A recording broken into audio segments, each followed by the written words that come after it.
नमस्कार। आज हम डिस्कस करेंगे एचपीएसएससी का प्रीवियस क्वेश्चन पेपर। जो एचपीएसएससी का प्रीवियस क्वेश्चन पेपर है इसको हम डिटेल में डिस्कस करेंगे। कुछ दिन पहले ही ये पेपर जो था वो कंडक्ट करवाया गया था। आज हम आंसर की के अकॉर्डिंग जो है ये डिस्कस करेंगे। यहाँ से आपको आपके आने वाले एग्जाम्स में जैसे कि जूनियर ऑफिस असिस्टेंट का एग्जाम हो गया या फिर कोई और भी एग्जाम आपने भरा है हमीरपुर बोर्ड का या फिर Himachal Pradesh public service commission का, डेफिनेटली उन एग्जाम्स में आपको हेल्प मिलेगी। चलिए डिस्कस करते हैं आज की वीडियो का पहला क्वेश्चन। सबसे पहला ही क्वेश्चन है क्वेश्चन नंबर 8। ये एचपीजी का क्वेश्चन है। यहाँ पर पूछा गया है total number of Vidhan Sabha seats in Hamirpur district of Himachal Pradesh. तो हमीरपुर जो डिस्ट्रिक्ट है हिमाचल प्रदेश का, वहाँ पर विधानसभा की कितनी सीट्स हैं? ऑप्शन सी जो है वो सही आंसर है। वहाँ पर 5 विधानसभा की सीट्स हैं। अगर देखो विधानसभा के बारे में बात करें कि हिमाचल प्रदेश में विधानसभा की कितनी सीटें हैं प्रेजेंटली, तो प्रेजेंट टाइम में 68 विधानसभा की सीट्स हैं। ये तो आपको पता है और इतना इंपॉर्टेंट भी नहीं है एग्जाम पॉइंट ऑफ व्यू से। परंतु एग्जाम में जो क्वेश्चन पूछा जाता है वो पूछा जाता है कि जब 1952 में पहली बार विधानसभा के इलेक्शन हुए थे तो उस टाइम कितनी सीटों के लिए चुनाव हुए थे, उस टाइम कितनी विधानसभा की सीट्स हुआ करती थी। तो उस टाइम जो था वो 36 विधानसभा की सीट्स जो था वो हुआ करती थी। ये बात आपको पता चल गई। अब ऐसे हिमाचल प्रदेश में कितने जिले हैं जहाँ पर 5 विधानसभा की सीट्स हैं? तो ऐसे 5 जिले हैं हिमाचल प्रदेश में जहाँ पर 5 विधानसभा की सीट्स हैं। कौन कौन से? एक तो हो गया चंबा, एक हो गया हमीरपुर, एक हो गया ऊना, एक हो गया सोलन, एक हो गया डिस्ट्रिक्ट सिरमौर। तो ये 5 जिले हैं, ये आप याद रखिए। अगला क्वेश्चन देखिए, Spiti is a tributary of which river? Spiti जो है वो किसकी सहायक नदी है? ये क्वेश्चन भी बिल्कुल आसान है कि स्पीति किसकी सहायक नदी है। तो क्वेश्चन नंबर 9 का जो है वो ऑप्शन ए सही आंसर है। सतलुज की जो है ये सहायक नदी है। अब यहाँ से जो क्वेश्चंस बनते हैं वो क्वेश्चन आपसे आप लोगों के लिए इंपॉर्टेंट है। स्पीति नदी जो है वो कहाँ से निकलती है? तो स्पीति नदी जो है वो कुंजुम श्रृंखला से निकलती है। कुंजुम श्रृंखला जो है यहाँ से वो निकलती है। और स्पीति नदी सतलुज की सहायक नदी है। तो ये सतलुज के साथ कहाँ पर मिलती है? सतलुज के साथ ये मिलती है नामगिया नामक जगह है किन्नौर में, वहाँ पर ये सतलुज के साथ जो है वो मिलती है। कई बार क्वेश्चन पूछा जाता है कि धनखड़ गोम्पा जो है वो कौन सी नदी के किनारे स्थित है? तो धनखड़ गोम्पा जो है वो स्पीति नदी के किनारे स्थित है। ये आप याद रखिए। ये बेसिक क्वेश्चन है स्पीति नदी के बारे में। और अगर बात करें कि अभी तक जो है वो नदियों से रिलेटेड किस तरह के क्वेश्चन पूछे गए हैं, तो नदियों से रिलेटेड पूछ लिया गया था क्वेश्चन कि रावी नदी का वैदिक नाम क्या है? तो रावी नदी का वैदिक नाम है पुरासनी। तो रावी नदी का संस्कृत नाम क्या है? रावी नदी का संस्कृत नाम है इरावती। उसी तरह चिनाब का वैदिक नाम भी पूछा जा सकता है, अस्किनी इसका नाम है। यमुना का वैदिक नाम कालिंदी है। ब्यास का वैदिक नाम अर्जिक्या है और ब्यास का संस्कृत नाम बिपाशा है। सतलुज नदी का वैदिक नाम सतुद्री है। ये आप याद रखिए। तो ये बेसिक क्वेश्चन थे। क्वेश्चन नंबर 10 देखिए, यहाँ पर पूछा गया है Sangla valley is also known as. Sangla घाटी को अन्य किस नाम से जाना जाता है? सांगला घाटी को बसपा घाटी भी कहा जाता है। ऑप्शन सी जो है वो सही आंसर है। अब ये सांगला घाटी कहाँ पर है? ये डिस्ट्रिक्ट के नॉर्थ में स्थित है। क्वेश्चन पूछा जा सकता है कि चितकुल विलेज जो है वो कौन सी वैली में स्थित है? तो चितकुल विलेज जो है वो बसपा घाटी में ही पड़ता है। अब ये आपको पता चल गया। अब घाटियों से रिलेटेड किस तरह के क्वेश्चन अभी तक एग्जाम में पूछे जा चुके हैं। एक क्वेश्चन पूछा गया था कि दून घाटी कहाँ पर स्थित है? दून घाटी जो है वो सोलन में स्थित है। एक क्वेश्चन पूछा गया था सपरून घाटी कहाँ पर स्थित है? सपरून घाटी जो है ये भी सोलन में स्थित है। क्वेश्चन पूछा गया था कियारदादून घाटी कहाँ पर स्थित है? तो कियारदादून घाटी जो है ये सिरमौर में स्थित है। ये आप याद रखिए, कियारदादून सिरमौर में है और दून जो है वो सोलन में है। अगला क्वेश्चन देखिए, क्वेश्चन नंबर 11। क्वेश्चन नंबर 11 में पूछा गया है इंद्रकिला माउंटेन पीक। यहाँ पर देखिए, Indrakila mountain peak is located in which district of Himachal Pradesh? ये जो इंद्रकिला पर्वत चोटी है ये हिमाचल प्रदेश के किस जिले में स्थित है? तो इंद्रकिला पर्वत चोटी जो है हिमाचल प्रदेश के कुल्लू जिले में स्थित है। अब ये क्वेश्चन जो है काफ़ी कन्फ्यूजन क्रिएट कर देता है। इस तरह के कुछ और क्वेश्चन भी जो है आपको पता होने चाहिए। क्वेश्चन पूछ लिया जाता है कि इंद्रसान पर्वत श्रृंखला जो है वो कहाँ पर स्थित है? तो इंद्रसान पर्वत श्रृंखला जो है ये कुल्लू में स्थित है। डिबी बोकरी पिरामिड कहाँ पर है? डिबी बोकरी पिरामिड जो है ये भी कुल्लू में स्थित है। पतालसू पर्वत चोटी जो है वो कहाँ पर स्थित है? तो पतालसू पर्वत चोटी जो है ये भी कुल्लू में ही स्थित है। श्रीखंड कहाँ पर है? श्रीखंड भी कुल्लू में है। सित्तीधार कहाँ पर है? सित्तीधार एक एग्जाम में पूछा भी गया था। तो सित्तीधार जो है ये भी कुल्लू में स्थित है। उमाशिला चोटी कहाँ पर है? उमाशिला चोटी जो है ये भी कुल्लू में स्थित है। परागला चोटी कहाँ पर है? परागला चोटी जो है ये भी कुल्लू में स्थित है। दियो टिब्बा कहाँ पर है? ये भी कुल्लू में स्थित है। ये क्वेश्चन तो हो गए कुल्लू से रिलेटेड। अब ये क्वेश्चन का आंसर जो है आप कमेंट करके बता दीजिए कि नरसिंह टिब्बा जो है वो कहाँ पर स्थित है। ये क्वेश्चन काफ़ी इंपॉर्टेंट है। क्वेश्चन नंबर 12 देखिए, यहाँ पर पूछा गया है Puri fair is celebrated in which district of Himachal Pradesh? Pori पर्व जो है वो हिमाचल प्रदेश के किस जिले में मनाया जाता है? पोरी पर्व काफ़ी इंपॉर्टेंट है, 2-3 बार एग्जाम में पूछा जा चुका है। ऑप्शन डी लाहौल स्पीति में ये मनाया जाता है। क्वेश्चन पूछ लिया जाता है कि गोछी त्यौहार कहाँ पर मनाया जाता है, तो गोछी त्यौहार जो है ये भी कहाँ पर मनाया जाता है, लाहौल स्पीति में ही मनाया जाता है। तो ये क्वेश्चन आप याद रखिए। क्वेश्चन नंबर 13 देखिए, Lakshmi Narayan temple is located at which place in Himachal Pradesh? तो लक्ष्मी नारायण मंदिर हिमाचल प्रदेश में कहाँ पर स्थित है?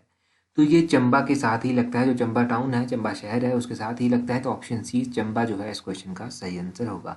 अब चंबा के साथ ही ये लगता है, तो पहली बात आपको याद रखनी है कि भरमौर को लेकर आपको कन्फ्यूज़न क्रिएट नहीं करना है। अब लक्ष्मी नारायण मंदिर की ही बात कर लेते हैं। लक्ष्मी नारायण मंदिर जो है ये 6 मंदिरों का समूह है और शिखर स्टाइल में ये मंदिर जो है वो बना हुआ है। इस मंदिर को जो है वो राजा साहिल वर्मन के द्वारा लगभग 920 ईस्वी के आसपास जो था वो बनवाया गया था। ये आप याद रखिए। एक और मंदिर है वो है लक्षणा देवी मंदिर। लक्षणा देवी मंदिर जो है ये भरमौर में स्थित है, ये आप याद रखिए। लक्षणा देवी मंदिर भरमौर में स्थित है। ये पेंटरूफ आर्किटेक्ट स्टाइल में बना हुआ है और इसको बनाया गया था राजा मेरू वर्मन के कार्यकाल के दौरान। एक कंस्ट्रक्टर हुआ करते थे, गुग्गा जिनका नाम था, उनके द्वारा जो था ये बनाया गया था। क्राफ्टमैन थे गुग्गा एक्चुअली में, तो इनके द्वारा ये बनाया गया था मेरू वर्मन के कार्यकाल के दौरान। ये आप याद रखिए। तो भरमौर का भी मंदिर हमने डिस्कस कर लिया। नेक्स्ट क्वेश्चन देखते हैं। अगला क्वेश्चन है, first railway line of Himachal Pradesh. तो हिमाचल प्रदेश की पहली रेलवे लाइन कौन सी है? ये तो बिल्कुल आसान क्वेश्चन है। तो क्वेश्चन नंबर 14 का ऑप्शन है कालका शिमला रेलवे लाइन सही आंसर है। अब ये जो कालका शिमला रेलवे लाइन है इसके बारे में कुछ जानिए। ये जो कालका शिमला रेलवे लाइन है इसका आइडिया सबसे पहली बार पब्लिक किया गया था दिल्ली गैजेट में 1847 में। इसको जो था वो पब्लिश किया गया था इस दिल्ली गैजेट में। और उसके बाद इसको ट्रैफिक के लिए कब ओपन किया गया, जो कि एग्जाम में क्वेश्चन पूछा जाता है। तो ये जो कालका शिमला रेलवे लाइन है इसको ट्रैफिक के लिए ओपन किया गया था 1903 में। और उस टाइम लॉर्ड कर्जन के कार्यकाल के दौरान इसको ओपन किया गया था। रेलवे लाइन जो था वो पहली बार शिमला कब पहुंची थी? तो रेलवे जो था वो पहली बार शिमला पहुंची थी 1906 में। रेल कार सर्विस जो था वो कब इंट्रोड्यूस की गई थी यहाँ पर? तो रेल कार सर्विस जो था वो 1927 में इंट्रोड्यूस की गई थी। टोटल नंबर ऑफ टनल्स यहाँ पर कितनी है? तो 102 टनल्स प्रेजेंट टाइम में यहाँ पर है, परंतु ओरिजिनली यहाँ पर 103 टनल है। एक टनल कहीं टूट गई है तो उसके कारण 102 रह गई हैं। ब्रिजेस यहाँ पर 800 हैं, कर्व यहाँ पर 900 हैं, स्टेशन यहाँ पर 15 हैं जो शिमला से लेकर कालका तक है। इस ट्रैक को जो था वो बिल्ड किया गया था, एक प्राइवेट कंपनी थी DLI UMB KLK railway, Delhi Ambala कालका रेलवे को इनके द्वारा जो था इसको बनाया गया था, कंस्ट्रक्ट किया गया था। और अगर बात करें कि किसके सुपरविजन में ये काम हुआ था, तो इंजीनियर थे जिनका नाम था HS हैरिंगटन, इनके सुपरविजन में ये काम किया गया था। यहाँ पर जो सबसे लंबी टनल आती है कालका शिमला रेलवे ट्रैक पर वो आती है बरोग टनल, जो कि सोलन में स्थित है। 1143 मीटर ये लंबी टनल है और इसको जो था वो हेरिटेज लिस्ट में भी शामिल किया जा चुका है। तो 8 जुलाई 2008 को इसको हेरिटेज लिस्ट में शामिल किया गया था। ये सब आप कालका शिमला रेलवे लाइन के बारे में याद रखिए। अगला क्वेश्चन है क्वेश्चन नंबर 15। यहाँ पर पूछा गया है which district of Himachal Pradesh has highest population density. Himachal Pradesh का ऐसा कौन सा जिला है जहाँ पर सबसे अधिक पॉपुलेशन डेंसिटी है, जहाँ पर सबसे अधिक जनसंख्या घनत्व है? सबसे अधिक पॉपुलेशन डेंसिटी है हमीरपुर में। ऑप्शन डी हमीरपुर जो है वो सही आंसर है। डेंसिटी की ही बात कर लेते हैं तो हिमाचल प्रदेश की डेंसिटी कितनी है? हिमाचल प्रदेश की डेंसिटी है 123। ये हिमाचल प्रदेश की डेंसिटी है। बात करें हमीरपुर की डेंसिटी कितनी है? हमीरपुर की डेंसिटी है 407। ये स्क्वायर किलोमीटर में भी इसको रिप्रेजेंट किया जाता है या फिर पर स्क्वायर किलोमीटर में इसको लिखा जाता है। तो पर स्क्वायर किलोमीटर में इसको लिखा जाता है। ये 407 है सबसे हाईएस्ट। सबसे कम कहाँ की है? सबसे कम है लाहौल स्पीति की। लाहौल स्पीति की कितनी है 2011 की जनगणना के अनुसार? तो 2 पर स्क्वायर किलोमीटर जो है वो लाहौल स्पीति की डेंसिटी है।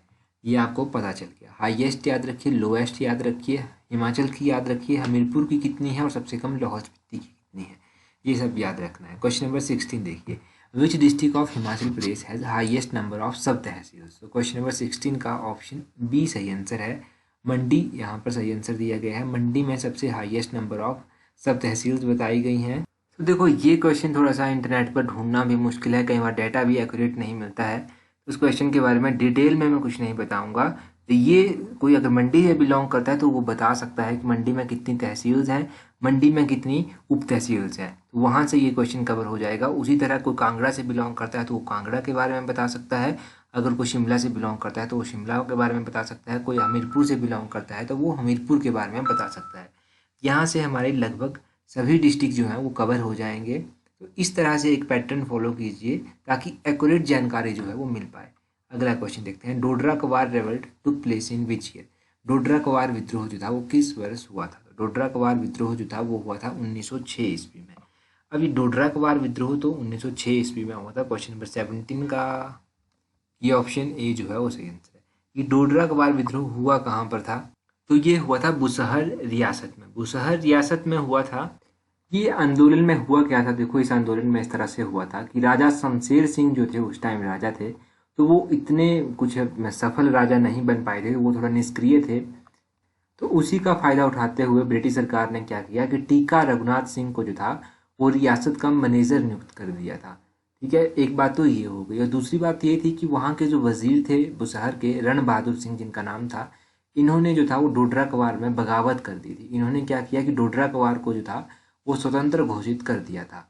तो इस तरह का कुछ रहा था। यहाँ पर ज़्यादा डिटेल में जानने की ज़रूरत नहीं है, इतना सा याद रखिए। क्वेश्चन नंबर 18 देखिए। 18 क्वेश्चन है, the first governor general of India to visit India was. तो यहाँ पर शिमला होना चाहिए था एक्चुअली में। अगर यहाँ पर शिमला होता तो उसका क्या सही आंसर होता? क्योंकि यहाँ पर शिमला ही होता है आमतौर पर लिखा हुआ। ये क्वेश्चन भी पहले एग्जाम में पूछ जाता है। तो इस क्वेश्चन का सही आंसर है option D, Lord Amherst. Lord Amherst जो थे उस टाइम पहले ऐसे गवर्नर जनरल थे जिन्होंने शिमला की यात्रा की थी। लॉर्ड एमहर्स्ट, याद रखिएगा इनका नाम। इन्होंने सबसे पहले शिमला की यात्रा की थी।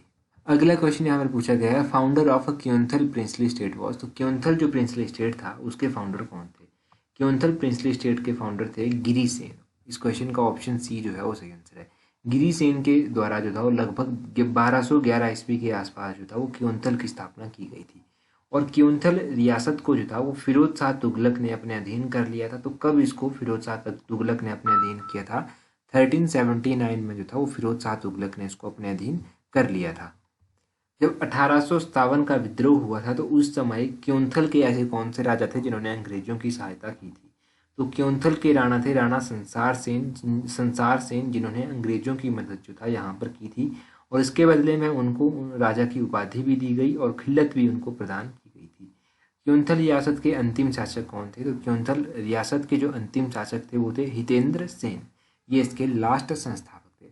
अब एक क्वेश्चन का आंसर आप मुझे कमेंट करके यहाँ पर बताइए कि जुब्बल जो रियासत थी उसकी स्थापना जो था वो किसके द्वारा की गई थी? जुब्बल रियासत की स्थापना किसके द्वारा की गई थी? अगला क्वेश्चन देखिए। अगला क्वेश्चन है क्वेश्चन नंबर 20। क्वेश्चन नंबर 20 है, which is the executing agency of Malana 2 hydro electric project of Himachal Pradesh. तो ये जो मल्लाना 2 जल विद्युत परियोजना है इसकी कार्यकारी एजेंसी कौन सी है? इसकी जो कार्यकारी एजेंसी है वो है MS एवरेस्ट प्राइवेट लिमिटेड। तो क्वेश्चन नंबर 20 का ऑप्शन ए जो है वो सही आंसर है। ये जो है इसकी एग्जीक्यूटिंग एजेंसी है, ये आप याद रखिए। अब यहाँ पर देखिए कुछ हाइड्रो इलेक्ट्रिक प्रोजेक्ट दिए गए हैं, उनको एग्जीक्यूट करने वाली एजेंसीज दी गई हैं। पार्वती 3 परियोजना जो है इसको कौन एग्जीक्यूट करता है? पार्वती 3 परियोजना को NHPCL के द्वारा एग्जीक्यूट किया जाता है। मल्लाना एक परियोजना को किसके द्वारा एग्जीक्यूट किया जाता है? तो इसको मल्लाना पावर कंपनी लिमिटेड के द्वारा एग्जीक्यूट किया जाता है। उसी तरह यहाँ पर देखिए मल्लाना 2 को जो है वो किसके द्वारा एग्जीक्यूट किया जाता है? तो इसको एवरेस्ट पावर प्राइवेट लिमिटेड के द्वारा एग्जीक्यूट किया जाता है। ब्यास कुंड परियोजना है, इसको किसके द्वारा एग्जीक्यूट किया जाता है? तो इसको Kapil Mohan and associates hydro power private limited के द्वारा एसोसिएट जो है वो एग्जीक्यूट किया जाता है। सरबारी 2 परियोजना को DSL हाइड्रो वॉट लिमिटेड के द्वारा एग्जीक्यूट किया जाता है।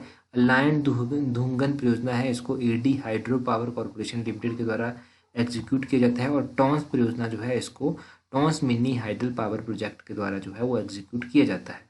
तो ये कुछ हमने एग्जीक्यूटिंग एजेंसीज जो था वो डिस्कस की। क्वेश्चन नंबर 21 है, Maharaja Agrasen university is located at which place in Himachal Pradesh. तो महाराजा अग्रसेन यूनिवर्सिटी जो है वो हिमाचल प्रदेश में कहाँ पर स्थित है? ये जो महाराजा अग्रसेन यूनिवर्सिटी है ये कहाँ पर स्थित है? ये बद्दी में स्थित है। ऑप्शन ए जो है इस क्वेश्चन का सही आंसर है। कई बार क्वेश्चन पूछा गया कि बहारा यूनिवर्सिटी जो है वो कहाँ पर स्थित है। ये जो बहारा यूनिवर्सिटी है ये स्थित है वाकना घाट में। महर्षि मार्कंडेश्वर यूनिवर्सिटी कहाँ पर स्थित है? तो महर्षि मार्कंडेश्वर यूनिवर्सिटी डिस्ट्रिक्ट सोलन में स्थित है। कैरियर पॉइंट यूनिवर्सिटी कहाँ पर स्थित है? तो कैरियर पॉइंट यूनिवर्सिटी जो है ये हमीरपुर में स्थित है। श्री साई यूनिवर्सिटी कहाँ पर स्थित है? तो श्री साई यूनिवर्सिटी जो है ये कहाँ पर है? ये पालमपुर में स्थित है। अरनी यूनिवर्सिटी कहाँ पर है? तो अरनी यूनिवर्सिटी जो है वो डिस्ट्रिक्ट कांगड़ा में स्थित है। तो ये कुछ बेसिक सा हमने डिस्कस किया यूनिवर्सिटीज़ के बारे में। तो ये आप याद रखिए। तो ये पेपर हमने डिस्कस किया। आप टेलीग्राम पर हमें ज्वाइन कर लीजिए, टेलीग्राम का लिंक नीचे डिस्क्रिप्शन बॉक्स में दिया गया है। So that's all for today. Thank you very much.